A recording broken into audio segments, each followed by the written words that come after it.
İyi akşamlar değerli Çarpel Medya izleyicileri. Bu çarşamba da yine Navdaren Kürt adlı programda değerli Kürt bilginlerini tanıtmaya ve onların Kürt kimliklerinin çarpıtılmasını reddetmeye ısrarla devam ediyoruz. Değerli hocamız Osman Aydın bizimle ki bu programın asıl sahibi o. Hoş geldiniz demek istiyorum hocama. Hoş bulduk. Çok teşekkürler. Sağ olun. Çok iyi görünüyorsunuz hocam. Çok sağ olun.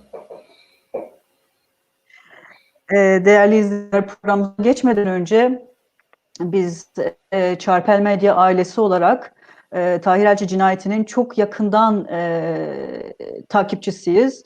Öldürülmesinin ardından 5 yıl sonra davanın ilk duruşması bugün Diyarbakır 10. Ağır Ceza Mahkemesi'nde görüldü. Duruşmaya kısıtlı sayıda avukat katıldı ve bir ihraç, 3 polis ve 1 sivilin yargılandığı bu davada maalesef hiçbir sanık mahkemede hazır bulunmadı. İtirazlara rağmen, avukatların itirazlarına rağmen bizim göstereceğimiz deliller var, onları dinlememiz gerekiyor yüz yüze. Bütün bunlara rağmen sanıklar maalesef Segbis aracılığıyla katıldılar.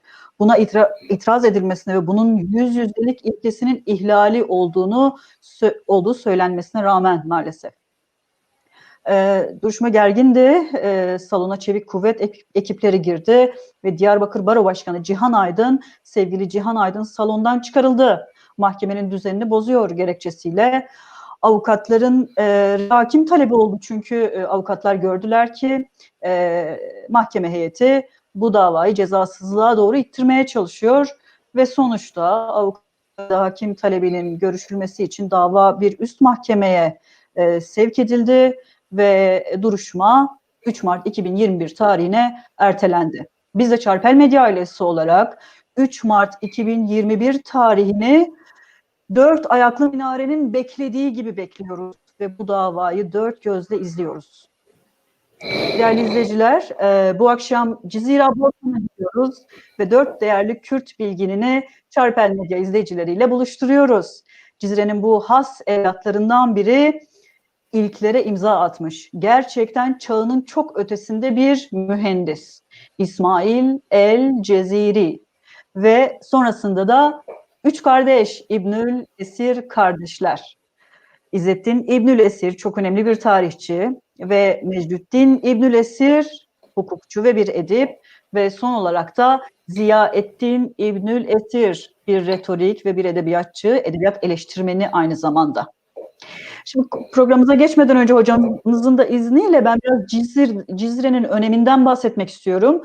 Cizre okuyanlar bilir, Kürt tarihi açısından da ilmi olarak da Cizre çok önemli bir merkez. Tarih boyunca İbni Havkal, Makdisi, Mukaddesi, İbni Cüveyri, İbni Batuta gibi birçok seyyah şehre uğramış. Bunlardan Mukaddesi o dönem için Cizre'yi yaşanılacak 5 önemli bölgeden biri sayıyor ve Cizre'yi bölgenin başkenti olarak ifade ediyor. Cizre'nin bu Cizre'nin önemli olması nedenlerinden biri deyim yerindeyse medreseler diyarı olması. Ben biraz araştırdım. Bunun sayısı bilinmiyor, Cizre'deki medreselerin sayısı tam olarak bilinmiyor. Fakat kaynaklar Nurettin Zengi döneminde Cizre'de 4 medresenin varlığını teyit ediyorlar. Aynı şekilde El Cezire bölgesi için Musul, Sincar ve Harran'dan sonra en çok medresenin bulunduğu yer olduğunu söylüyorlar. Müslümanların hakimiyetinden sonra da inşa edilen ve bizim Melai Ciziri'den çok yakından tanıdığımız Medresa Sor, Kırmızı Medrese diye geçiyor Türkçe'de. Medresa Sor, Abdaliye Medresesi, Mecidiye Medresesi, Süleymaniye Medresesi ve yine Nizamülmülk'ün Cizre'de inşa ettiği Radviye Medresesi günümüze kadar gelen medreseler arasında. Aynı zamanda Camia Medresesi ki programımızda da adı geçecek. Osman Hocam, El Ceziri ile başlayalım isterseniz. İsmail Ceziri ile başlayalım. Kısa bir hayat hikayesini alalım sizden. Kimdir, nedir ve Kürt kimliği hocam? Kamuoyunda Arap diye tanıtılıyor. İslam alimi deniyor ısrarla. Kürt kimliği öteleniyor. Konya'da müzesi var. Yani El Ceziri'nin neden Cizre'de değil de Konya'da müzesi var? Onu da tabii merak ediyoruz. Ve yaşadığı dönem, Artuklu himayesi ve eğitimi, Kürt medresesi camiadaki eğitimi. Biraz kısaca hayat hikayesine değinelim, ondan sonra çalışmalarına, ilklere bakarız. Buyurun.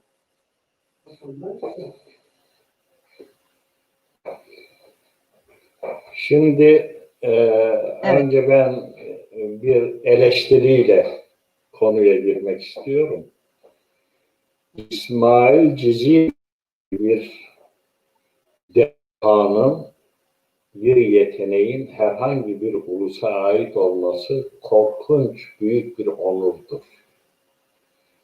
Ve o halk, o ulus mutlaka o büyük onuru soyut olarak değil, somut olarak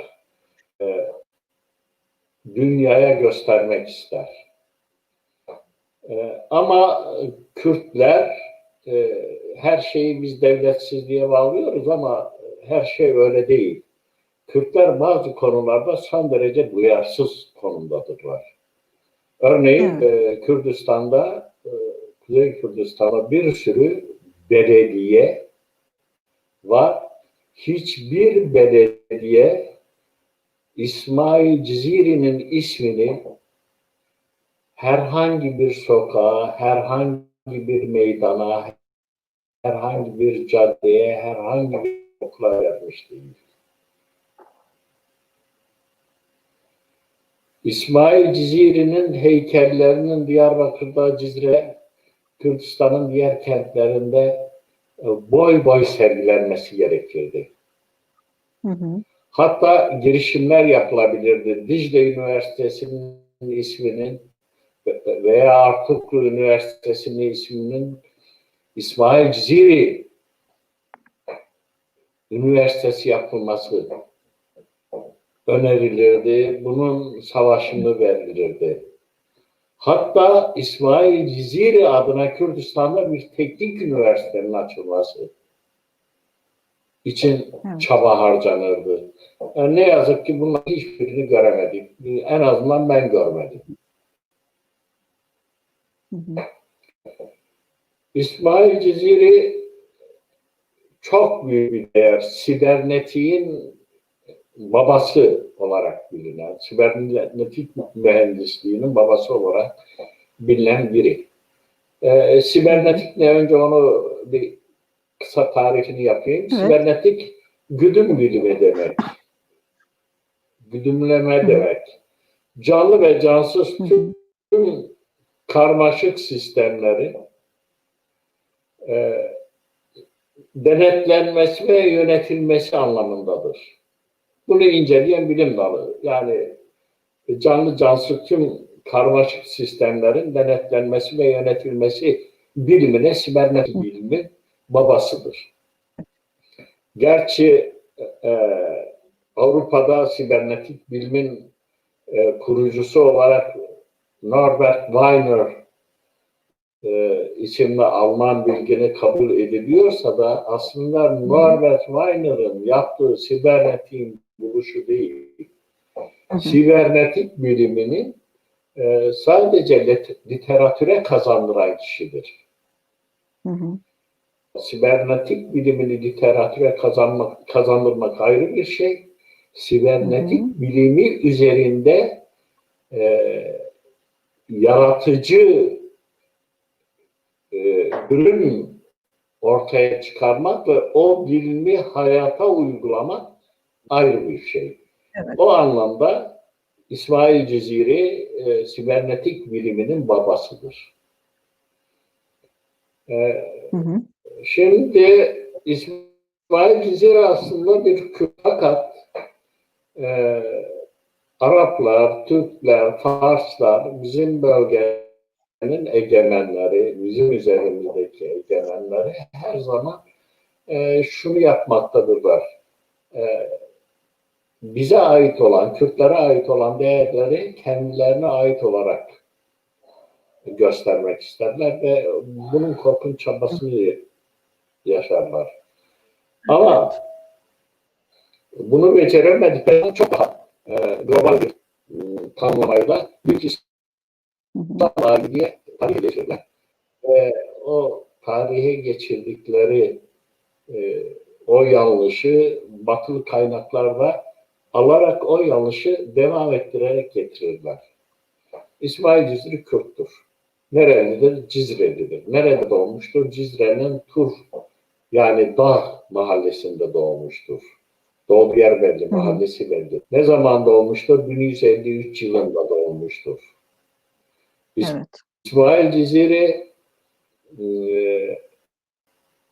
vatanına o kadar bağlı ki 25 yıl Artuklu hanedanlığının sarayında icatlarını yaparken, bilimini geliştirirken ömrünün sonlarına doğru yurduna döner, Cizre'ye döner ve 1332 yılında Cizre'de vefat eder.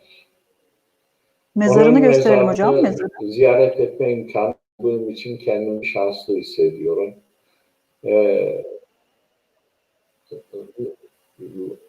Bende yok, sizde varsa bak çok güzel. Bu Nuh Camii, evet. Hazreti Nuh Camii'nin avlusunda çok mütevazi. Mezar taşında sadece şu bilgi vardır. İsmail Ebu'l-İz el-Ciziri 1153-1232 diye yazar.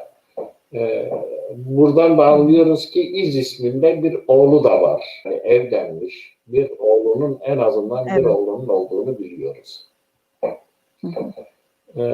Fakat dikkat ederseniz o gösterdiğiniz fotoğrafta da başlıkta aynen o isim geçiyor. O İsmail Ciziri'nin gömüldüğü zaman yazılan kitabesi değildir. İsmail Ebu'l-İz el-Ciziri. Yani Arapça tamlamalarla bir isim yaratılmış ve bu tamlamalardan hareket ettiğiniz zaman siz onun Arap olduğunu zannedersiniz. Oysa ki onun anlamı şudur. İz'in babası İsmail Ciziri. Bu kadar basit. Bizim babası İsmail Ciziri. İsmail Ciziri camia medresesinde öğrenim görmüş. Yani öğrenimini orada yapmış ve camia medresesinde öğrenim görürken aslında çok yönlü bir insandır. Hukuk, fıkıh, tefsir, Kur'an derslerinde hayli başarılıdır ve bu dersleri görmüş.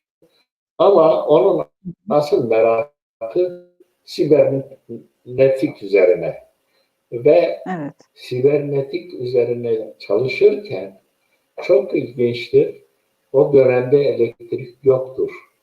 O dönem güç kaynakları yoktur. Patlarlı motorlar yoktur. Bu güç kaynaklarının hiçbirinin olmadığı şeyi İsmail'i yani Cizreli İsmail mekanik yolla elde ediyor. Evet.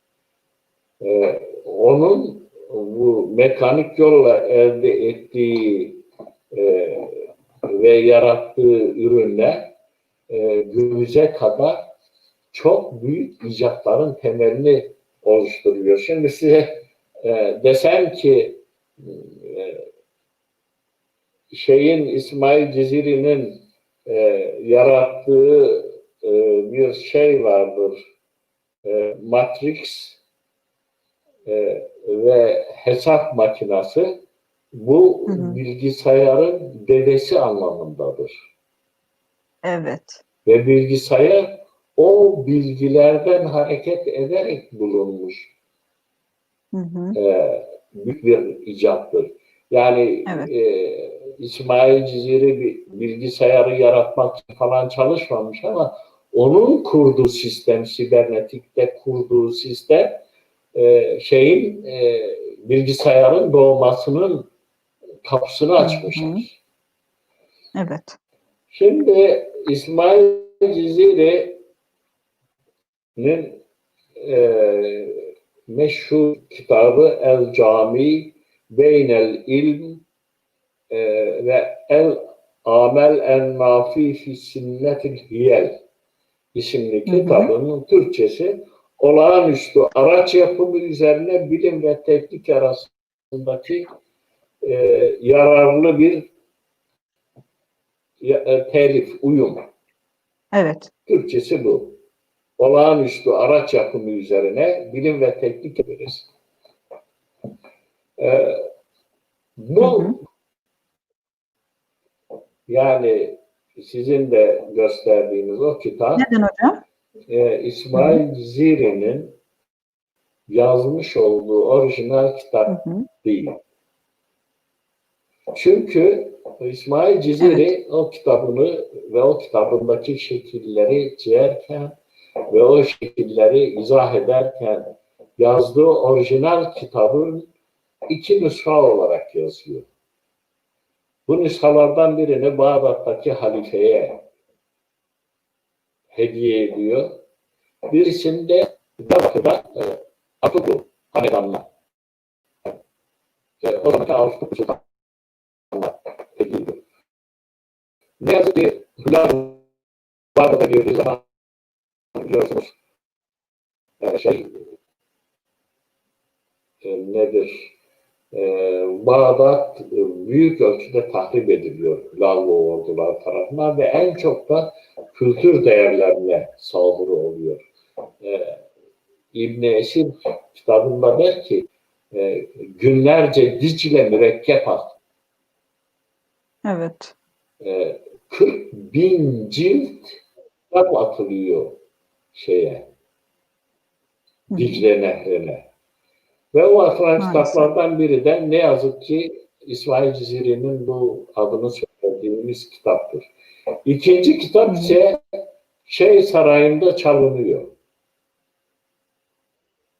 Artuklu Sarayı'nda, Diyarbakır'da çalınıyor ve kimin çaldığı, niçin çaldığı, nereye götürdüğü ne yazık ki bilinmiyor. Yani onun akıbetinden de şu anda biz bir haber durumdayız. Ancak yüz binlerce defa minnettar kalmamız gereken Muhammed bin Yusuf İbn Osman el-Haskefi isimli Kürt bilim adamı daha bu kitaplardan birisi kaybolmadan yani Diyarbakır'daki kitap daha kaybolmadan o kitabı okuma şansına sahip oluyor. Kitabı okurken o kitaptan notlar alıyor. Ve o çizimleri kopya ediyor. O çizimlerle ilgili açıklamalar alıyor. Tabii bunlar hepsi özet. Ama o özet bugün bizi İsmail Ciziri'yi tanımamıza yol açıyor. O kitabın mesela Paris Nasyonal Bibliotek'ten aldığım kopyası 500 küsur sayfadır. Yani bu 500 küsur sayfalık bir özet. Düşünebiliyor musunuz? Kitap kadar çok bilgiler içeriyor. Kitabın aslı elimizde değil. Dediğim gibi o Hasankeyfli yani Haskeyfi diye geçiyor. Hasankeyfli Muhammed bin Yusuf bin İbn Osman sayesinde biz İsmail Ciziri'yi tanımış olduk. Evet. Bu kitabın değişik dünyada pek çok kütüphanelerde o Haskeyfi'nin notlarından çoğaltılarak pek çok kütüphanede örnekleri vardır.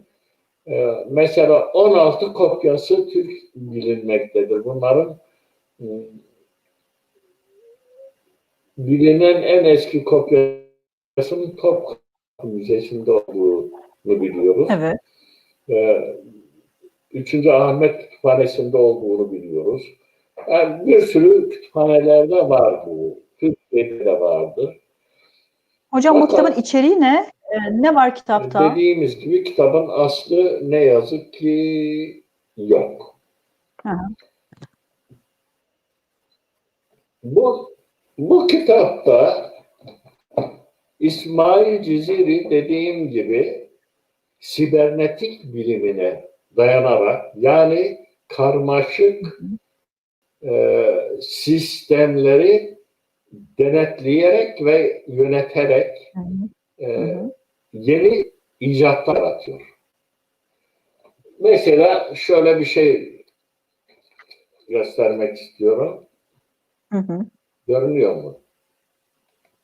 Bir daha kaldırın Çok hocam. ışık vuruyor galiba. Evet, görünüyor şu anda. Heh. Hı hı. Şimdi tavus kuşu, evet, bu tavus kuşu bir robottur. Evet. Bir robottur ve bu robot, bu tavus kuşu sultanın eline su döküyor. Sultan böylece abdestini alıyor. Evet. Yani sultan abdest alırken bir kuş formunda yapılmış bir robot, tamamen mekanik şekilde çalışan bir robot şeyin eline su döküyor. Hı hı. Biz robotları gördüğümüz zaman hemen Japonya aklımıza geliyor ve Japonya'nın 20. yüzyıl Japonya'sı aklımıza geliyor. Evet. Oysa 1200 yıllarında Kürdistan'da e, robotik ürünler Hı hı. Hı yalnız hı. sergilerde değil, hizmet alanında da var. Hı hı. Yani Kürdistan diyebiliriz ki o zaman büyük bir bilimsel aşamanın içindedir. Sadece Evet. fabrikasyon gelişmeler olmadığı için bu robotların Hı hı. çoğaltılması mümkün olmamıştır. Eğer o Evet. dönemlerde fabrikalar olsaydı bu robotları çoğaltmak mümkündü. Hı Ama hı. Sarayda, Diyarbakır'da, Kürdistan'ın kalbinde robotik hizmetler e, var. Yalnız abdest alan değil. Ya Hı hı. Sultan abdest alan değil. Mesela şuna baktığımızda e, barozan çalan, def çalan, Evet. düşünün, robot yapmış, robotlar müzik aletleri çalıyor. Evet. Ve bu 20. yüzyıl elektriğin var olduğu, bilgisayarın var olduğu, patlarlı motorların var olduğu, büyük güç merkezlerinin var olduğu bir dönem değil. Tamamen Hı hı. mekanik yolla yaptığı e, bir sistemle bu Hı hı. ürünleri yaratıyor.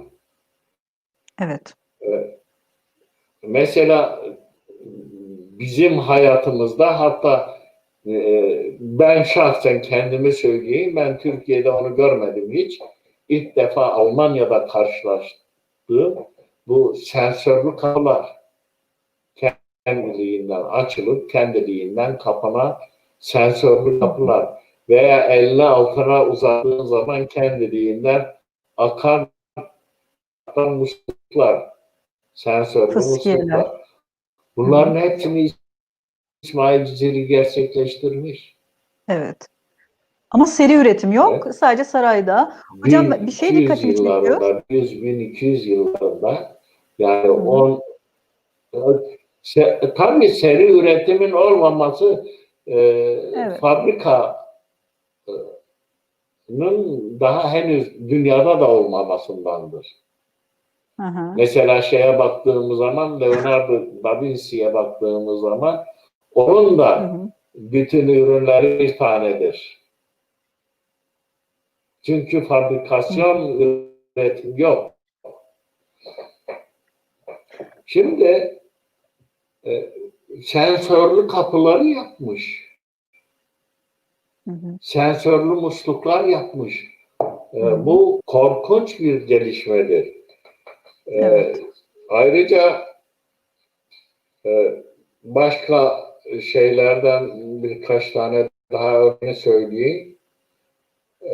Otomatik kapılar, kuyulardan su çeken aygıtlar, tellerin hassas bileşimiyle yoğunlukları ölçen parametrik aletler yapmış, otomatik kontrol sistemleri kurmuş. Hı hı. Tüm bunlar 800 yıl evvel İsmail Cizili tarafından gerçekleştiriliyor.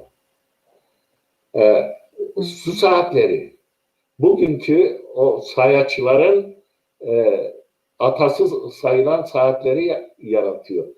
24 şifreli Evet, burada filli su hesap saati var. makineleri. Evet. Hı Yaptığı hı. saatlerden biri. Bir Burada fil yapıyor. Filin filli su üstüne saati saati var. koyuyor. Evet. Evet, kandil saati var burada.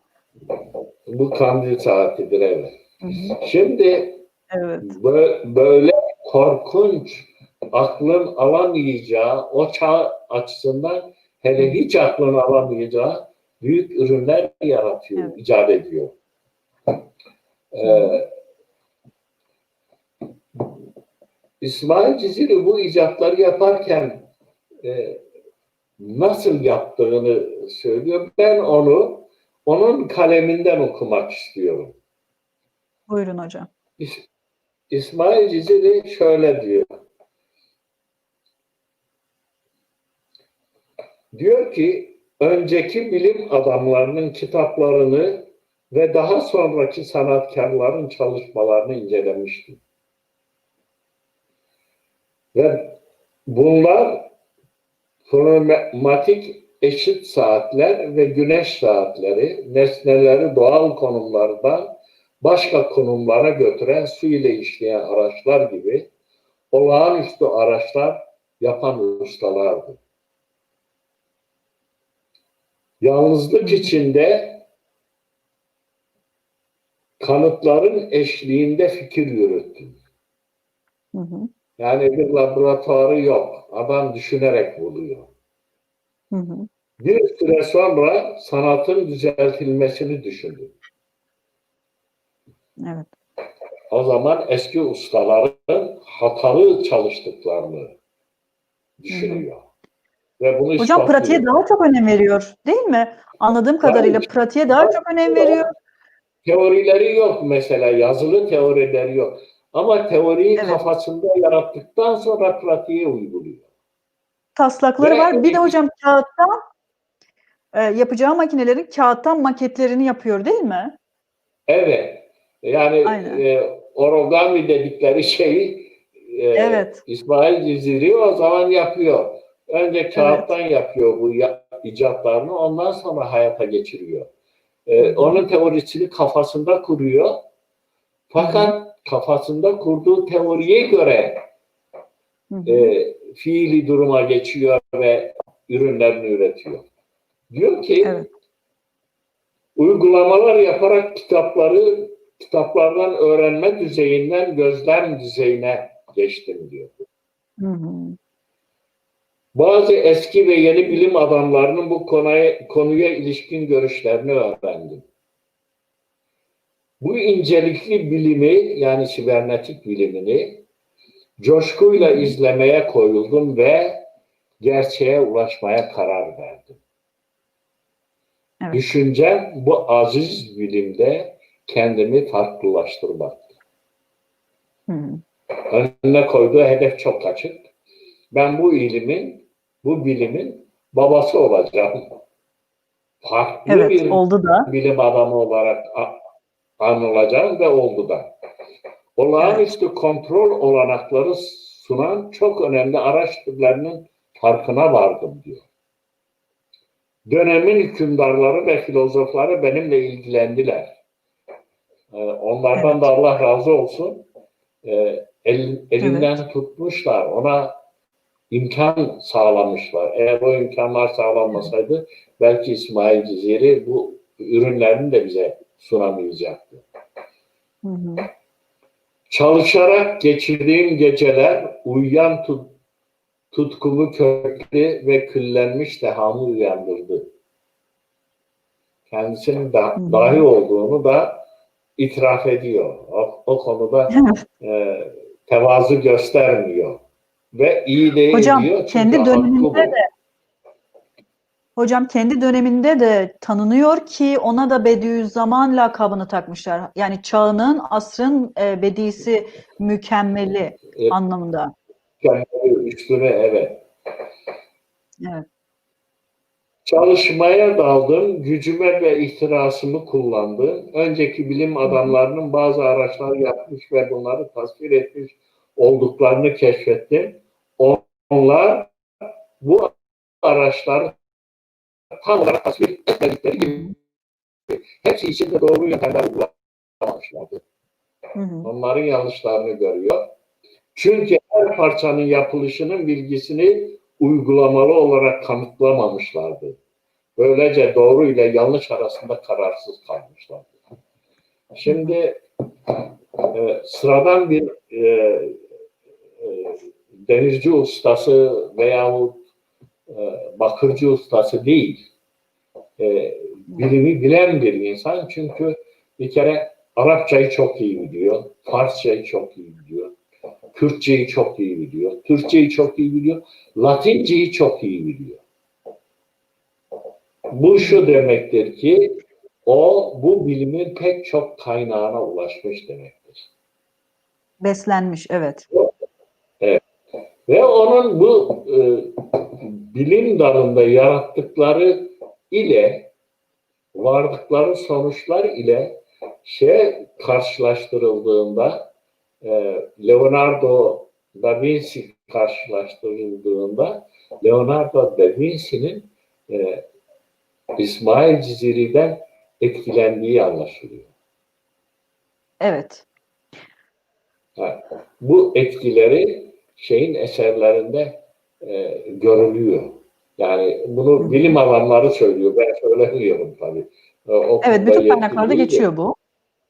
Evet, bütün kaynaklarda o geçiyor.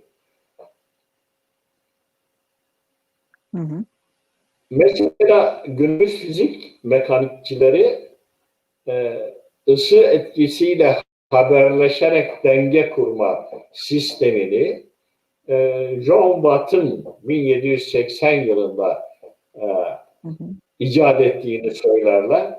Fakat İsmail Ciziri kendi kitabında bunun 1200 yıllarında yani 800 yıl evvel yaptığını şekillerle ve o şekillerin altında yazdığı izahlarla ispatlıyor. Evet. Keza 1792-1871 yılları arasında yaşayan Charles Babbage ben 6 asır önce otomatik aletleri İsmail Ciziri'nin yaptığı ortaya çıkıyor. Evet. Profesör Ashby Ross 1951 yılında üstün denge teorisini yazdığında İsmail Ciziri 800 yıl evvel kitabında yazmıştı. Evet. Ve biz Batı'da üstün denge teorisinin Profesör Ashley Ross tarafından ortaya atıldığını biliyoruz, görüyoruz. Ama İsmail Ciziri'nin kitabında eğer yazmamış olsaydı belki denecekti ki söylentidir bunlar. Ama o kitapta teorinin kendisini yazıyor ve bu teorinin ona ait olduğu çok açık bir şekilde ortaya çıkıyor. İsmail Ciziri resim konusunda da mahir bir usta. O zaman İslam dünyasında günün resmi yani bir diyelim Leonardo da Vinci'nin yaptığı bir Laocoon portresi yapması yasaktı ama İsmail Ciziri minyatürlerle hem kendi icatlarını yapıyor, hem minyatürlerle resim sanatına hizmet ediyor. Ve resim sanatında önemli katkıları olan bir isimdir aynı zamanda İsmail Ciziri. Şimdi İsmail Ciziri mesela otomatik kontrollü makinelerin ilki kabul edilen işte Jacques-Marie Jacquard'ın 1752-18'de 34'te yaşamış olan adamın otomatik dokuma tezgahından bahsedilir. Denir ki otomatik dokuma tezgahları, yani ki bu aynı zamanda ileride sanayi devriminin temelini atacak tezgahlardır. Çünkü dokuma sanayi hem İngiltere'de hem Fransa'da son derece önemlidir ve o dokuma yüzündendir ki İngiltere şeyden el çekmek istemez, Hindistan'dan. Çünkü Hindistan onun ham madde kaynağıdır. Oysa ki Marie Jacquard'dan 600 yıl evvel İsmail Ciziri iki kuşun denge sistemiyle birisinin su boşaltıp diğerinin su alması sistemini geliştirdiği ve bunu yarattığı, böyle bir aygıtı yarattığı ortaya çıktığı görülüyor. Ve kitabında bunun izahını ve fotoğrafını da, fotoğraf demeyelim de çizimini de koyuyor. Bu nedir? Bu şeyin temelidir. Dokuma sanayindeki makinelerin temelini oluşturan bir buluştur. Evet. Hocam yani o dönem elektrik yok ya. Yani biz mesela ama işte koordineli çalışan makineler, robotlardan bahsediyoruz. Elektrik yok o dönem. Sanıyorum daha çok İsmail El-Ciziri bunu suyun kaldırma kuvveti, boşaltma, doldurma ve çakralar. Bunları çok kullanarak yapıyor. İkincisi yani sadece kötü bir, yani sadece işlevsel bir makine yapmıyor. Aynı zamanda buna estetik de katıyor. Tabii. Yani siz az önce Şimdi ressamlığından bahsettiniz. evet, Robotların kendisi çok estetik zaten. Ufak bir hatırlatma yapayım. El-Ciziri değil, İsmail Ciziri'dir. İsmail Ciziri. El kelimesi bize ait değil. O Araplara ait bir bağlaçtır. Şimdi İsmail Ciziri dediğiniz gibi yarattığı şeyde hem işlevsel kılıyor, fonksiyonel kılıyor, bir fonksiyonu icra ediyor, hem de onun estetiğini yaratıyor. Evet. Bu son derece önemli bir şeydir. Bunları nasıl yaptım? Şimdi elektrik yok, patlarlı motorlar yok, güç kaynakları yok. Bunları suyun kuvvetinden, denge kuvvetinden ve yer çekiminden yararlanarak yapıyor. Evet. Ve şöyle bir şey söylüyor kitabında, diyor ki yapmak istediğim makineleri evvel Arşimet kanunlarına göre tasarladım. Suyun kaldırma kuvvetine göre. Evet. Fakat bu prensiplerle o makineleri çalıştırma mümkün olmadığı için, yani Arşimet'in bulduğu o suyun kaldırma kuvveti her türlü makineyi çalıştırmaya müsait değil diyor. Olmadığı için bunu kendi geliştirdiğim kurallarla yaptım diyor. Yani bunu yaparken, hayata geçirirken, başarırken kurallar koyuyor. Bu kurallar nedir? Bizim işte bilimde teori dediğimiz şeylerdir. Evet. Yani sudan yararlanma teorileri yaratıyor. Ne zaman? Hocam ben izninizle su hilesini tanıtmak istiyorum. Bu su hilesi ekranda görünen. Bu kitabından, kitabın icraatlarından bir yine robotu. Bu robotta teraziler belli aralıklarla dolup boşalıyorlar hocam. Ve sanayi devriminden sonra ileri derecede yağ püskürten, ağır iş ve seri üretim yapabilecek makinelerin belli aralıklarla durmasını ve diğer bir makinenin çalışmasını sağlıyor ve bu düzeneklerin de ilk anahtarı bu eseridir. Su hilesi. Yani burada da suyun Doğru. kaldırma kuvvetinden Doğru. faydalanmak. Doğru. Evet. Ve güzel, çok güzel de izah ettiniz. Bu su hilesi, terazileri gerçekten işte seri üretim yapan makinelerin babası veya anası, her neyse. Yani ama neyi olursa olsun bunu icat eden, bunu yaratan bir Kürt dehası. Evet. Bir Kürt dehası ve bence ne yazık ki Kürtler yeterince bu değerlerine, bu dehalarına sahip çıkmadılar. Ben bununla ilgili Kürt bilim ve sanat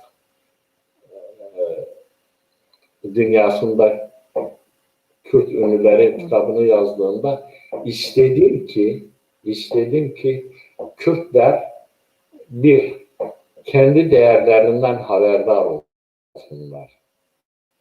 İki, Kürtler çoğu zaman başka toplumların buluşları, zenginlikleri karşısında aşağılık duyguları duyuyorlar. Bu aşağılık duygularından kurtulsunlar. Üçüncüsü, Kürtlerin övünme haklarının olduğuna inandığım için bilimde ve sanatta çok önemli değerlere sahip oldukları için övünmeye hak sahibi olduklarını göstermek için ve dördüncüsü bilimin Kürtlere borçlu olduğu dünyanın da bilmesi gerektiği için o kitabımı yazdım. Evet. Bilmiyorum tabii o kitap düşündüğüm etkileri yarattı mı yaratmadı mı ama umarım kişide de yaratmışsa benim için mutluluk verici bir sonuçtu bu. Şimdi İsmail Ciziri'nin 1969'da çalınmış bir icadı var. Danimarka'ya çalınmış. Bu Cizre ejderleri diye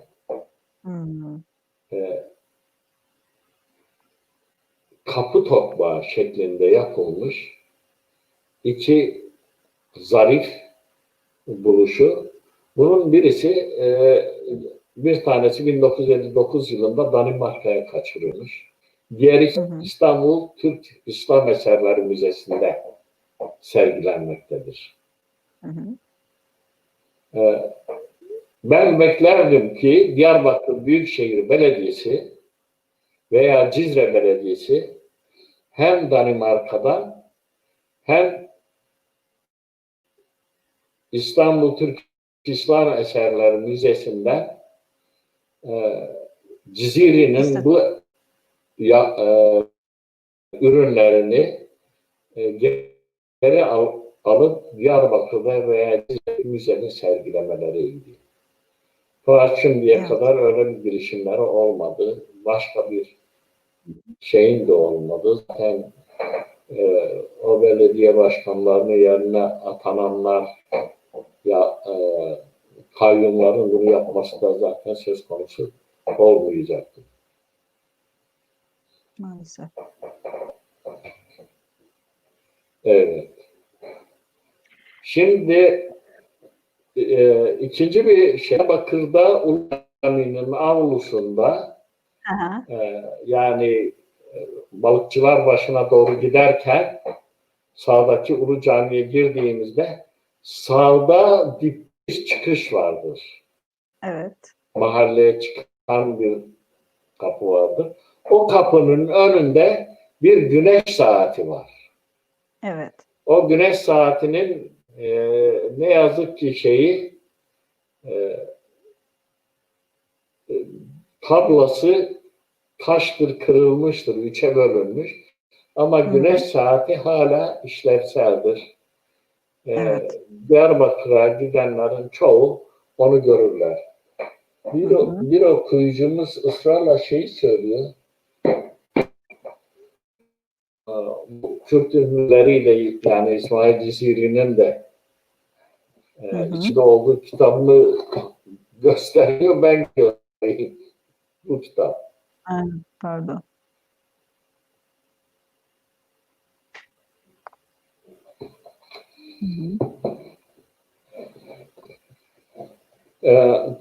Güneş saati hala şu anda Diyarbakır'da Ulu Cami'nin avlusunda bulunmakta. Ve çoğu insan buna tanık oldu. Bu güneş saatinin kimin tarafından yapıldığının bilinmesi. Tamam, orada bir güneş saati var. Herkes biliyor ama kim yapmış? Bunu bir Kürt bilim adamının yaptığını çok az insan biliyor ne yazık ki. Evet. İsmail Ciziri yaşamı boyunca 2 tane kitap yazmış. Birisi Kitab-ı Fimariyat-ı Hiyal Handesiye, yani handese geometri. Geometri üzerine yazdığı bir kitaptır. Bu eseri 1206 yılında tamamlar.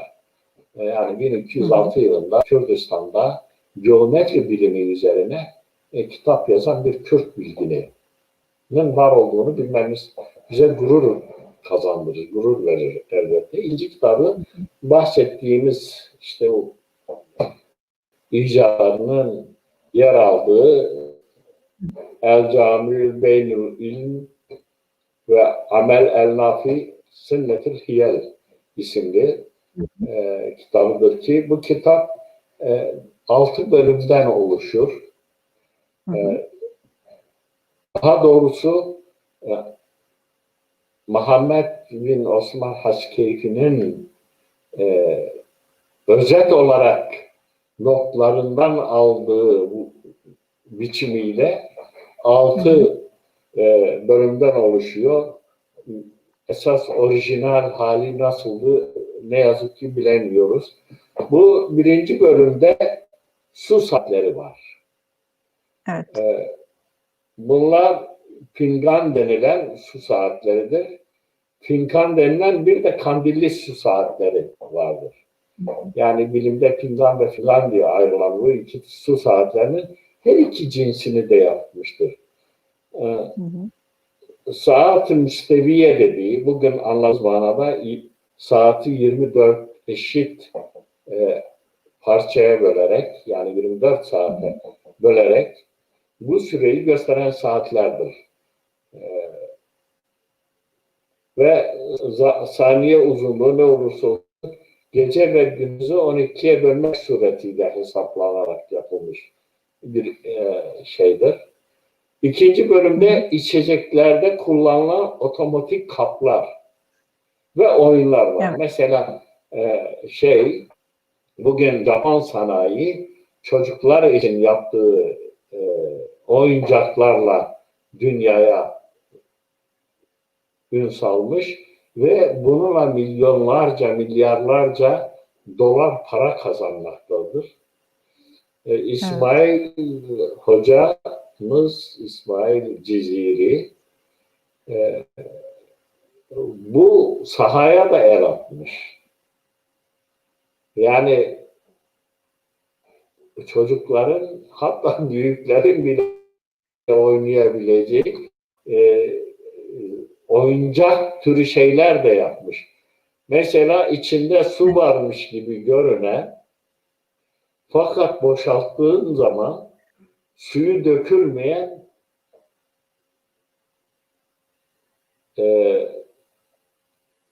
kaplar yapmış. Veyahut içinde su olmadığı görülen ama eğdiğin zaman içinden su dökülen oyuncaklar yapmış. Yani Matrix dediğimiz e, şeyin oyuncakları yapmış. İsmail Ciziri gerçekten her alanda son derece enteresan ve öncül bir durumda. İlk yapan konumunda icatlar yapmış. Mesela bu kitabın 3. bölümünde hacamat deniyor. Yani kan alma, kan toplama, ibriktarlık yapanları düzenlemiş. Yaptığı şeyler üzerinde kan basıncını ölçen, yani tansiyonetini niteliğinde aletler yapmış. Kan devranını tespit eden aletler yapmış. Yani bunlar da tıbbi sahada onun gerçekleştirdiği aletlerdir. 4. bölümde fıskiyeler, havuzlar ve müzik otomatları anlatır. Ve burada 10 tane şekil vardır. 10'ar şekil var. 3. bölümde keza 10 şekil var. 5. bölümde kuyu ya akarsulardan su çıkaran kurumbalar. Ve kaldırma düzenlerini işlemiş. Orada da 5 şekil göstermektedir. 6. bölümde birbiriyle ilişkisi olmayan düzenleri anlatır. 5 şekilde gösterir. Bu çeşitli saray hizmeti gören makineler, şifreli kilitler, kasalar, oymacılık falandır. O kasalar, ben de dedik, öyle bir kasa yapmış ki 24 değişik şifreyle ancak açılabilen kasalar. Yani şimdiki bankaların geliştirdiği şifre sisteminin ilk kurucusu ve aynı zamanda bu şifre sistemi şifrelere de, bilgisayar mucitlerine de ilham kaynağı olmuştur. İsmail Ciziri hakkında söyleyebileceğimiz şeyler sanıyorum bunlar. Tabii evet, genel olarak böyle. Evet. Genel olarak böyle. Baktım soru yok. Daha çok talep var. Hocam ne dedik? Sibernetiğin babası dedik. Robotların babası dedik. Değil mi? Evet. Mesela bilim tarihinin önemli bir ismi George Shelton. Onun için Orta Doğu'nun en önemli mühendisi diyor. Evet, Orta Doğu'nun en önemli mühendisi. Doğru Evet. diyor. Daha Diyor eklemek ki istiyorum. efendim, mesela Bir şey daha eklemek istiyorum. Donald Hill diyor ki El Ceziri'yi tanımadan mühendisliği tanımak mümkün değil. Evet. Deniyor ki yine tek kepçeli makineleri tarihte ilk kullanan crank mill'inin kullanıldığı ilk makine. Evet, crank mill'i. Şimdi O da var. diyeceksiniz ki crank mill'i niçin kullanılsın ki? Crank mill'i arabaya has bir şey. Yani bugünkü arabaların asıl gereçlerinden biri crank mill'i olmayınca araba çalışmıyor. O crank mill'i motordan gelen gücü tekerlere dağıtıyor. İsmail Ciziri crank mill'ini icat etmiş, yatay seviyeden dikey seviyeye indirerek değirmen çalıştırmış. Ve bu dikey sistem crank mill'ini Avrupa daha sonra alarak yel değirmeninde kullanmış. Evet.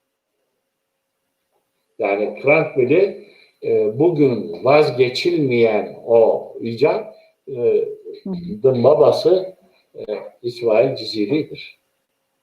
Evet. Döneminde de günümüz bilim dünyasında da aslında kadri kıymeti bilinen bir şahıs. Döneminde Bediüzzaman, Ne çağın yazık ki ama biz tanımıyoruz çok fazla. Sahiplenen çok olunca Evet. Evet. Erdal demiş Osman Hocam, biz Kürtler ne yazık ki tüm alanlarda kendi değerlerine neredeyse sizin de söylediğiniz gibi hiç sahip çıkmayan bir toplumuz. Peki hocam, bunun böyle olmasını neye bağlayabiliriz? Buyurun. Biraz Çok zor bir soru siz sordunuz. Bir kere toplumsal hafıza eksikliğimiz var. kolektif hafıza eksikliği. Evet, kolektif hafıza eksikliğimiz bizi birçok değerimizi tanımaktan alıkoyuyor bizi. Hı hı. Yalnız edebiyat alanında bu kolektif hafızayı, toplumsal hafızayı denkbeşler doldurduğu için o noktada sorunumuz yok. Evet. Çünkü denkbeşler onu üstlenmiş. Yazılı bir edebiyat yaratmamışlar ama ağızdan ağza değişerek, eksilerek, arttırılarak getirilen o ezgilerin hepsi toplumsal hafızamızın geçmişinde yer alan bir sürü hikayeyi, bir sürü tarihi, bir sürü olay anlatır. Hı. Bu bakımdan şeydir, o önemli. Bizim tarihsel hafızamız da toplumsal hafızaya bağlı olarak kısırdır. Hı hı. Kısır olduğu için biz bir de son derece asimile edilmiş bir toplumuz. Baskı altında toplumuz.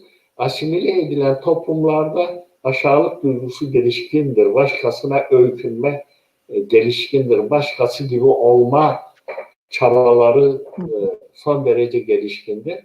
Ve kendimize güzeli yakıştıramıyoruz. Kendimize bu tür şeyleri yapabileceğimize yakıştıramıyoruz. Size çok küçük bir anekdot anlatayım kendi yaşamımda. Bir gün adamın biri geldi büroma, avukatlık yapıyorum o zaman. Büroma geldi ve bir davası o problemi olduğunu, bunu anlatmaya başladı. Baktım Türkçe anlatamıyor. Dedim ki, Brian Kurbancı Böce, Ez Kurbancı Düzan'ın dedim. Durdu. Epey durdu yani böyle bir 15-20 saniye durdu. Sonra dedi efendi Kurmancı, Kürt müsün? Evet dedim. Yine durdu. Belki bu defa bir dakika. Dedi senden bir ricam var dedim. Buyurun dedim. Dedi bana iyi bir avukat önerebilir misin? Düşünebiliyor musun? Ben Kürt olduğum için beni avukat olarak kabul edemiyor. Evet. Bu bizim toplumun ruh halinin bir bireyde yansımasıdır. Maalesef. Maalesef böyle yani bu yüzden biz geçmişimize sahip çıkmıyoruz.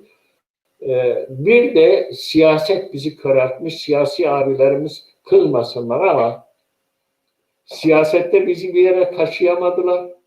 Ben de geçmişte siyaset yaptım. Aynı şeyi kendime de söylüyorum. Bir yere taşınmadık siyasi olarak. Ama hiç değilse bizi köreltmese, herkesi siyasete yöneltmesinler. Herkes bir başka işlerle uğraşsın, bazıları da siyasetle uğraşsın. Yani hem de böyle amatörce değil, profesyonelce siyasetle uğraşsın. Ama bazılarını da bıraksınlar, başka şeylerle uğraşsınlar. Evet. Evet hocam, geçelim İbnül Esir kardeşlere. Şimdi bu gece biz Cizre'de misafiriz. Evet, buyurun Cizre'deyiz siz bugün. bir şey diyecek. İbnül Esir kardeşlere geçelim. Cizre'deyiz hala. Evet, Cizre'deyiz. İbn Esir kardeşler İzzettin İbnül Esir'le başlayalım. Hı hı. Tarihçi İbnül Esir'le başlayalım. İzzettin. Buyurun hocam. Ben diyorum ki en son ona gelelim. Çünkü En son ona gelelim. Tamam. onun üzerinde fazla duracağız. Şimdi Tamam. O zaman Cizre'de yine aynı çağda, yani İsmail Ciziri'nin yaşadığı dönemde Cizre'de 3 tane kardeş var. İbni Esir kardeşler. Yani Muhammed Esirüddin'in çocukları. Muhammed Esirüddin şeydedir, Cizre'nin Akime köyündendir. Ben evet. emin değilim o köy hala var mı yok mu? Fakat o zaman Akime diye bir köyü varmış Cizre'nin ve Muhammed Esirüddin bu köydendir. İsmi Esirüddin'dir. Yani dinin esiri anlamına gelen isim. O nedenle onun çocuklarına da İbnül Esir diyorlar. Yani esirin çocukları anlamında. Kürtler böyle bir isim takıyorlar. Evet. Fakat bu adam 3 tane oğlu var. Başka kızları var mı bilmiyorum. Bilmiyoruz. 3 oğlunu iyi yetiştirmek ister. Bu nedenle ilk tahsilinden sonra onları o dönemin en önemli ilim merkezlerinden biri Musul'dur. 1170 yılında Musul'a göç eder. Çocukları Musul'da okur ve 3 çocuğu her ikisi bir dalda gerçekten kompetan olurlar. Evet.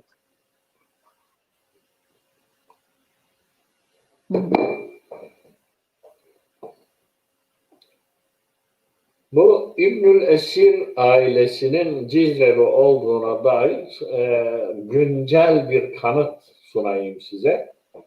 Şu anda Cizre'de Kurtuluş soyadlı bir aile var. Bu Kurtuluş soyadlı aile bu İbn Esir kardeşlerin, yani Muhammed Esirüddin'in ahfadı. Yani onun soyundan gelirler ve hatta bu ailede Esir isimli erkek çocuklar da var. Evet. Günümüzde de varlar. Yani, Kürtler mi hocam, Arapça mı konuşuyorlar? Hayır, Kürtçe. Cizre'de Arapça yok. Kürtçe. Şimdi hocam benim önümde Diyanet'in İslam Ansiklopedisi, yanlış anlaşılmasın, Diyanet'in olan İslam Ansiklopedisinde şöyle bir şey var. Diyor ki ilk İslam fetihleri sırasında İbnül Esir maddesinde diyor ki ilk İslam fetihleri sırasında Irak'a yerleşen ve 10. yüzyılda Şehrezor'da yaşarken Büveyhi hükümdarı Adüddevle'nin baskısıyla Cizre'ye giden Bekir bin Vail kabilesinin Şaybanoğulları kolundan bir aileye mensuptur ve Arap olarak geçiyor. Diyanet'in İslam Ansiklopedisinde. Siz ne diyorsunuz hocam bu köken vurgusuna? Şaybanoğulları. Şimdi burada çok açık, belli, Türkleştiremedikleri bir ismi Araplaştırarak Kürtlerden uzaklaştırmak çabası var. Evet. Eğer hafif Türklükle bir bağ kurulabilseydi, Araplaştırma yerine İslam Ansiklopedisi değil bu. Bu evet. Diyanet'in İslam Ansiklopedisi Araplaştırma yerine Türkleştirmeye çalışacaktı. Şimdi aslında İslam Ansiklopedisi var. İslam Ansiklopedisinde böyle bir bilgi yok. Bende var. Yani İslam Ansiklopedisini yan yana dizdiğiniz zaman aşağı yukarı 1 metreden fazla bir uzunlukta evet. Bir bilgi kaynağıdır.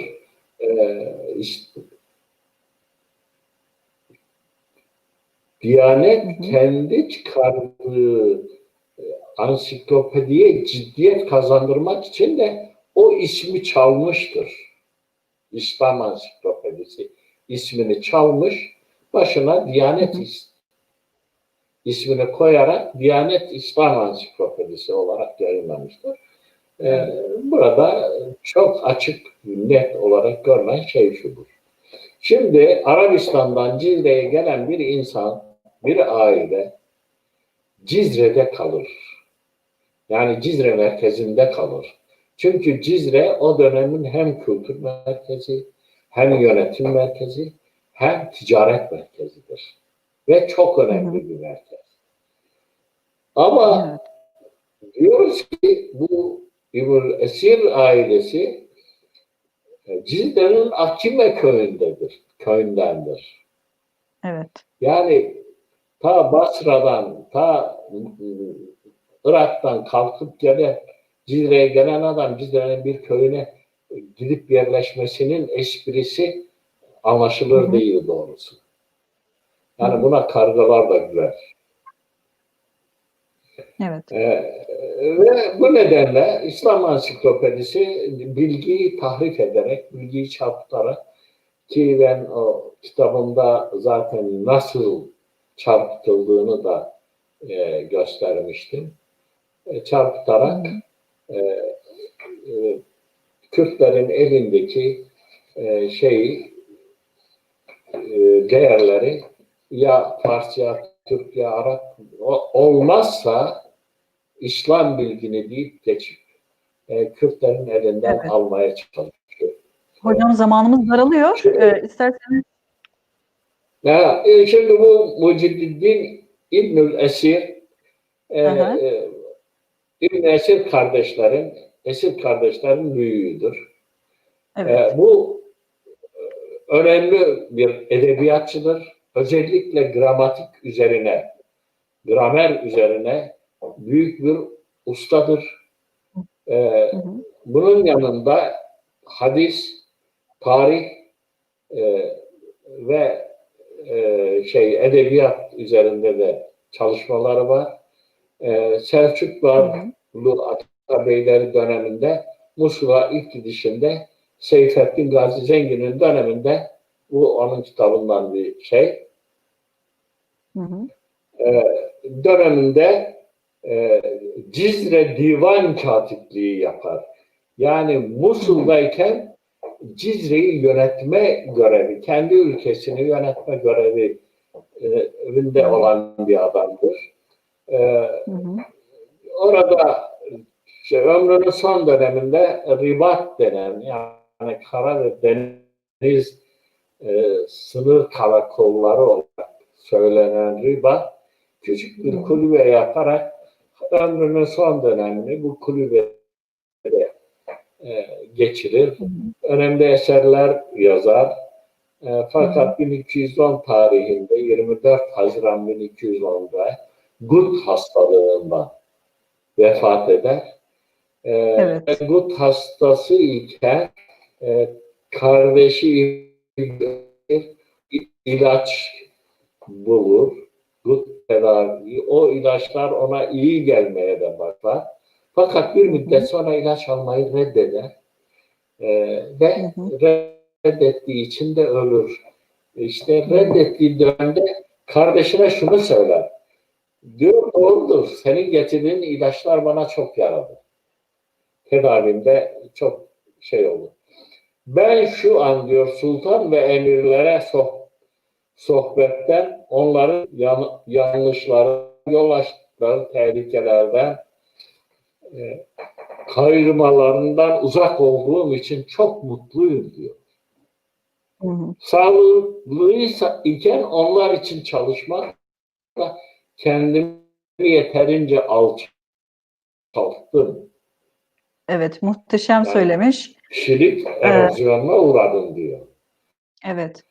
Şimdi bırak beni diyor. Bu hastalık beni onlardan kopardı. Ben böylece kendi kişiliğimi bularak ölmek istiyorum diyor ve böyle ölüyor. Evet. Hocam vezirlik de yapıyor değil mi? Yani bakanlık yani.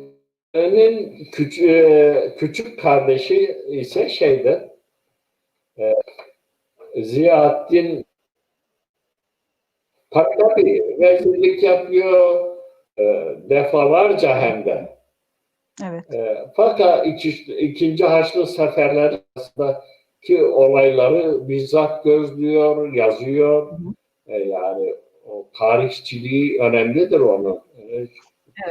Bu Ziyaettin İbnül Esir ise o daha çok politikayla uğraşan biridir.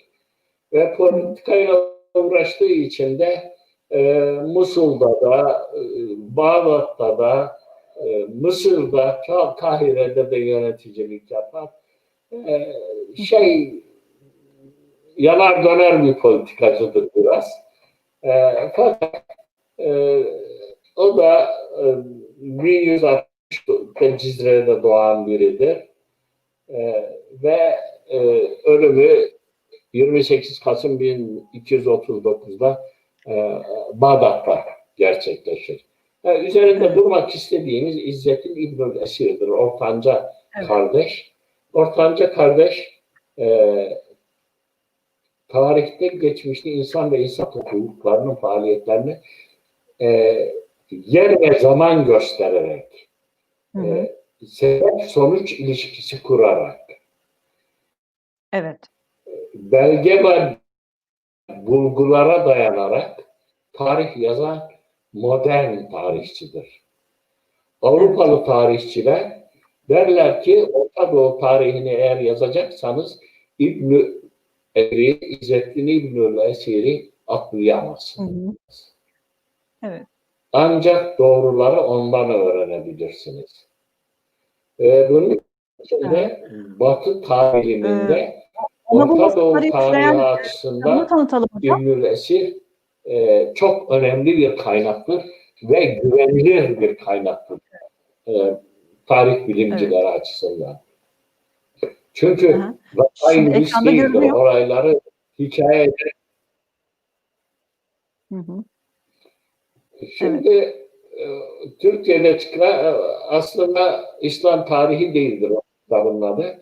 El Kamil fit Tarih'tir. El Kamil fit Tarih'tir. Evet. Bu İslam tarihi yayıncının koyduğu bir isimdir. Bu 10 ciltlik esas adı bu kitabın El Kamil fit Tarih'tir. Evet. Olgun tarih. Evet. Yani olgun tarih anlamında. Bunu 1230 ve 1231 yıllarında Musul'da yazar.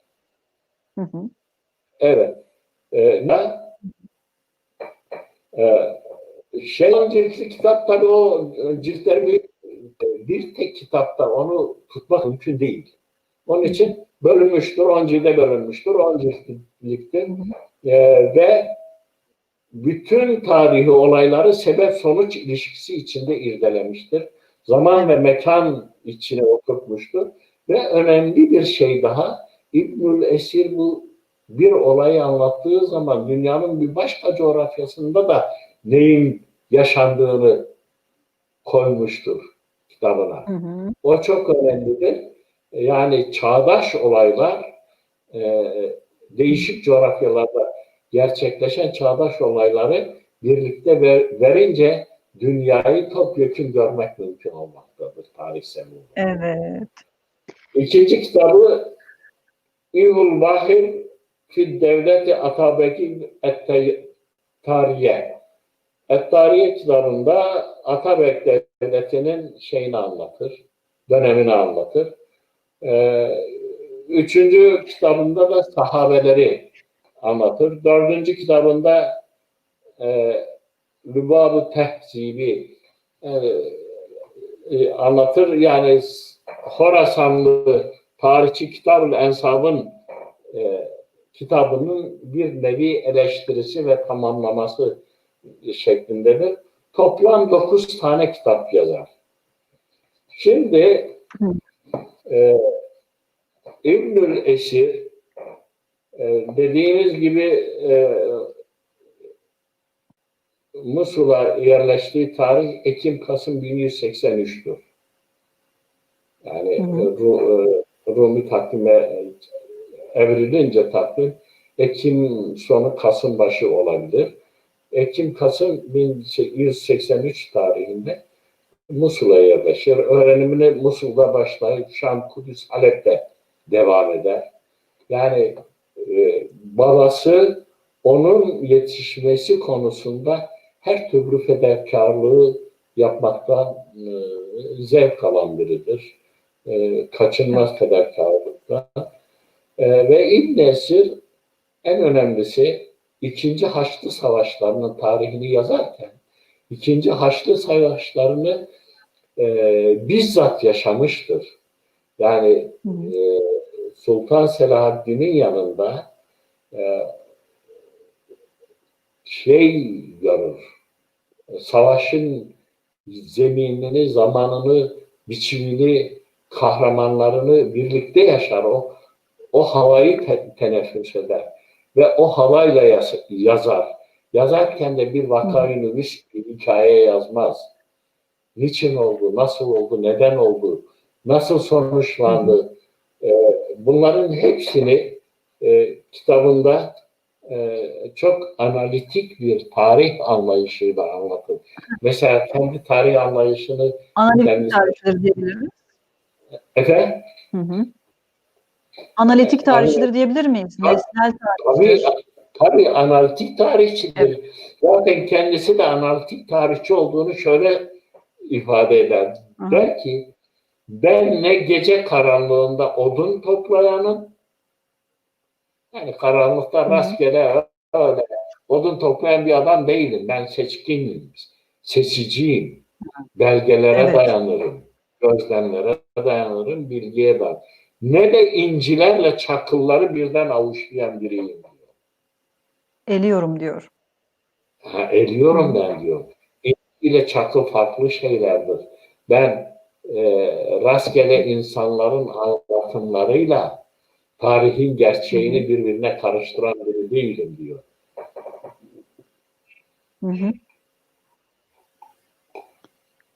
Hocam ben ön sözünden biraz bahsedeyim. El Kamil Fit Tarih adlı bu 10 ciltlik eserin ön sözünde zaten diyor ki bazı tarihçiler diyor olayları çok abartıyorlar diyor. Bu bir tarih eleştirisidir aynı zamanda. Bazen önemli olaylara hiç temas etmiyorlar ya da az temas ediyorlar. Buna karşılık önemsiz olayları çok ön plana çıkarmaya çalışıyorlar diyor. Ayrıca diyor Doğu İslam dünyasından tarihçilerin Batı İslam dünyasında vuku bulan hadiseleri ihmal ediyor. Batılı tarihçiler de doğudaki olaylara önem vermiyorlar. O yüzden diyor ki bir insan diyor tarihe meraklı bir insan bazen bir olayı araştırırken bir sürü ciltler dolusu kitaba bakmak zorunda kalıyor diyor. Böyle bir ihtiyaçtan dolayı ben bir tarihi yazma ihtiyacı duydum. Bununla birlikte diyor bütün olayları eserime almadım. Yani az önce incilerle çakıl taşlarını topluca avuçlamıyorum diyordu ya. Evet. Fakat okuyucuların kitapta anlattığı olayları bu şekliyle başka bir eserde bulmaları mümkün değil diyor. Doğru söylüyor. Şimdi o dönemin değil, ondan sonraki dönemlerinde, Osmanlı döneminde de tarihçiler tarih yazarken yani vaka-i nüvisçiler tarih yazıyorum der. Evet. Sultanın, padişahın, halifenin, her kimse yönetici onun hoşuna gidecek şeyleri anlatır. Ve en çok da onu anlatır. Bu konuda mesela çok güzel bir eleştirisi var. Bertolt Brecht'in Alman tiyatrocusu Bertolt Brecht diyor ki bilmem İmparator 5. Fui Çin Seddi'ni yaptı diyor. Ve arkasından soruyor. Tek başına mı? Evet, tek başına mı yaptı? Tek başına. Onu milyonlarca Çinli yaptı. Ama isim kimin oldu? 5. Fui'nin oldu. Diyor Hitler diyor şeye girdi diyor. Moskova önlerine kadar gitti. Tek başına mı gitti diyor. Bu insan unsurunun yalıtılmış olmasındaki tarih anlayışıdır. Bu bir tarih anlayışı değil. Bu sadece baştakinin hoşuna gitmek için yazılan övgülerdir. Mesela Selahaddin Eyyubi'nin yanında bulunmuş.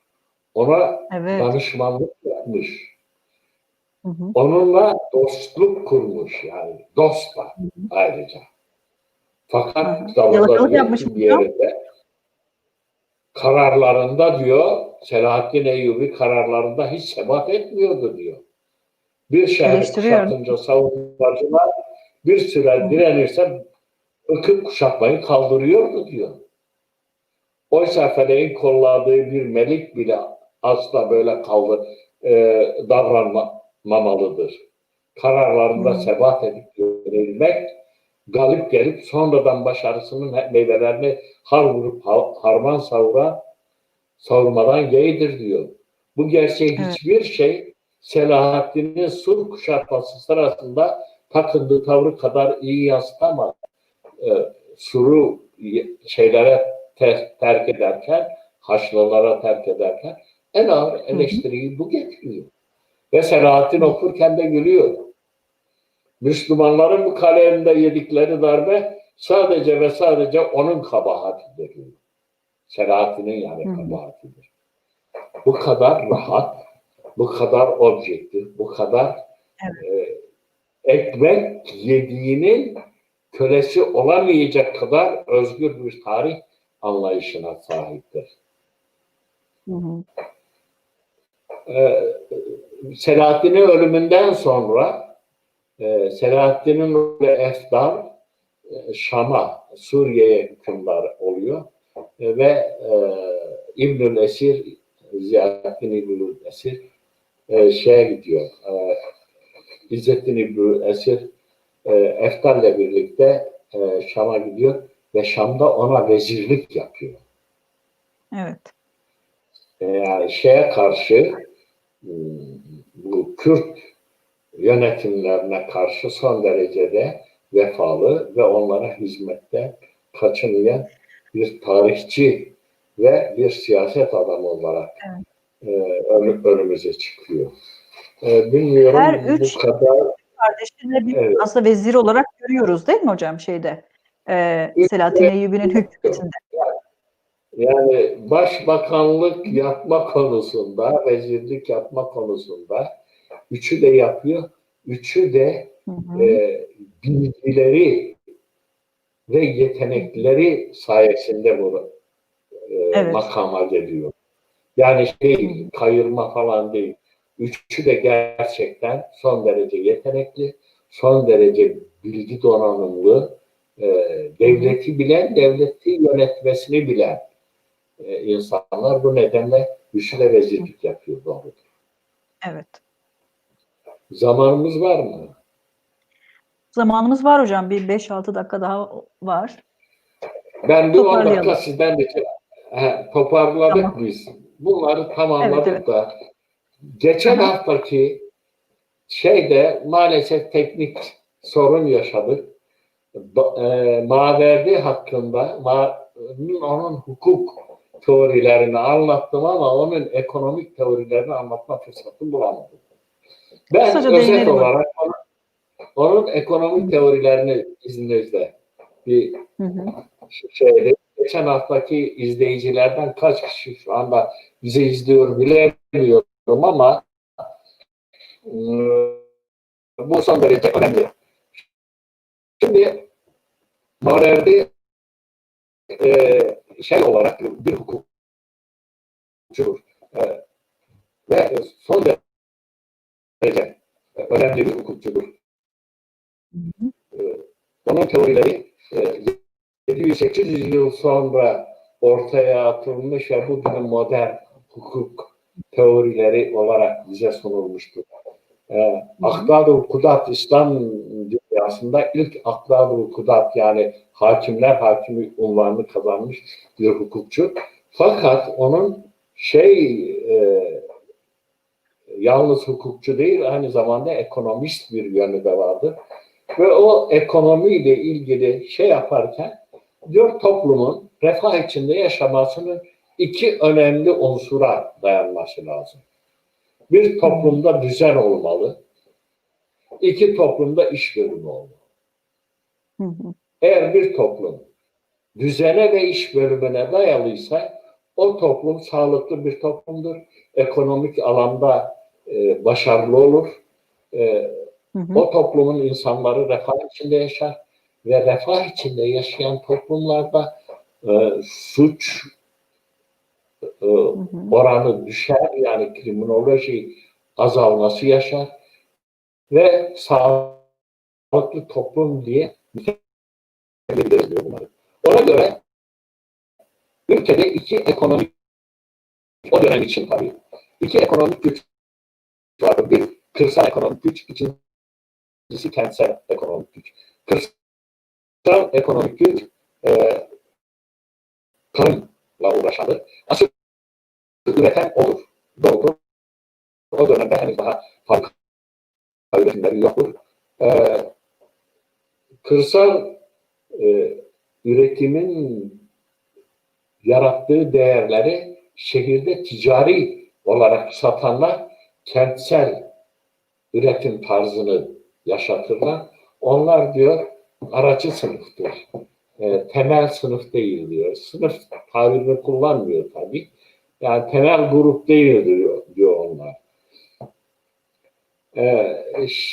Maverdi bütçe teorisi üzerinde çok ciddi olarak durmaktadır. Diyor üç çeşit bütçe var. Birincisi denk bütçe, ikincisi açık bütçe, üçüncüsü fazla bütçe. Diyor denk bütçe idealdir. Açık bütçe savaş zamanlarında felakettir. Çünkü devleti finanse edemiyor. Fazla bütçe barış zamanında felakettir diyor. Şimdi bu çok ters gelebilir insana. Hem barışı yaşıyorsunuz, hem refahı yaşıyorsunuz ve bütçeniz fazla geliyor. Diyor bu durumda diyor bütçe hırsızlıkları doğar. Evet. O fazlayı götüren göz açıklar çıkar diyor devlet içinde. Yönetim. Mesela geçen sene Almanya büyük bir bütçe fazlası verdi. O bütçe fazlasını herhangi bir suistimale yol açmaması için anında kanalize ettiler. Koronada Almanya çok rahat ekonomik rahatlık yaşıyorsa işte o bütçe fazlalığından geliyor. Ama diyor denk bütçeyi ideal kabul ediyoruz ama denk bütçenin olabilmesi için bazı unsurların gerçekleşmesi lazım. Nedir bunlar? Diyor birincisi vergi adaletinin olması lazım. Vergiler keyfi konamaz, vergiler keyfi arttırılamaz, vergiler keyfi azaltılamaz. Evet. İkincisi bütçenin denk olması lazım. Üçüncüsü bütçenin denetim altında olması lazım. Yani o devlet bütçesini devamlı denetleyen bir gücün olması lazım. Ve dördüncüsü bütçenin şeffaf olması lazım. O bütçeye hangi gelirler ne nispetle girdiler, hangi giderler ne nispetle çıktılar, bunu halkın bilmesinde yarar vardır diyor. Halk bilmek zorundadır. Şimdi bunu bin yıllarında söyleyen aynı şeyi İngiltere'de Magna Carta'yla yani büyük fermanla 1215 yılında İngiliz lordları kralla karşı ayaklanarak söylediler. Biz bütçenin nasıl harcandığını bilmek zorundayız. 1215. 200 yıl evvel, 2 asır evvel bunu teorik olarak söylüyor. Maverdi söylüyor. Bu bütçe dengi, bütçe şeffaflığı, bütçe denetimi ve bütçe denkliği kurallarını modern bütçe teorilerinde biz hukuk fakültesinde bütçe diye bir dersimiz vardı. bütçeyi okurken bunları okuyorduk. Ama Okuyordum. bu teorilerin 1000 yıl evvel Maverdi tarafından atıldığını bilmiyorduk. Hı hı. Biz bunları Keynes'ten öğreniyorduk. Biz bunları Alman iktisatçılarından öğreniyorduk. Biz bunları İngiliz iktisatçılarından öğreniyorduk. Ve tarihe geçmiş en eski bilgimiz de bize öğretilen en eski de Magna Carta'ydı. Oysa Magna Carta'dan 200 yıl evvel Maverdi bu şeyi söylüyor. Çok çok özet olarak geçtim. Çünkü zaman maalesef kısa. Geçen Evet, doldurduk. Anlatamadım. Hı. Ben size teşekkür ediyorum. Başarılar diliyorum yayınlarınızda. Sabırla dinleyen dinleyicilere sonsuz sevgilerimi ve saygılarımı sunuyorum. Onlara da teşekkür borçlu olduğumuzu belirtmek isterim. Evet, biz de size teşekkür ediyoruz hocam. Bu program sizin sayenizde oluyor. Evet. Programın asıl sahibi sizsiniz. Evet, değerli izleyiciler, bugün programımızın sonuna geldik. Haftaya yine Navdarin Kurd adlı programda aynı gün, çarşamba günü aynı saatte karşınızda olacağız. Hepinize iyi akşamlar diliyorum. Daha doğrusu iyi geceler diliyorum. Görüşmek üzere. Evliler Hanım, bir şey söyleyebilir miyim? Evet, haftaya büyük bir Kürt tiyatrocu Vasıf Ergören'le büyük Kürt sinemacı Yılmaz Güney'le karşınızda olacağız ve program Kürtçe olacak. Evet, haftaya Kürtçe programımızda görüşmek dileğiyle diyelim. İyi geceler diliyorum.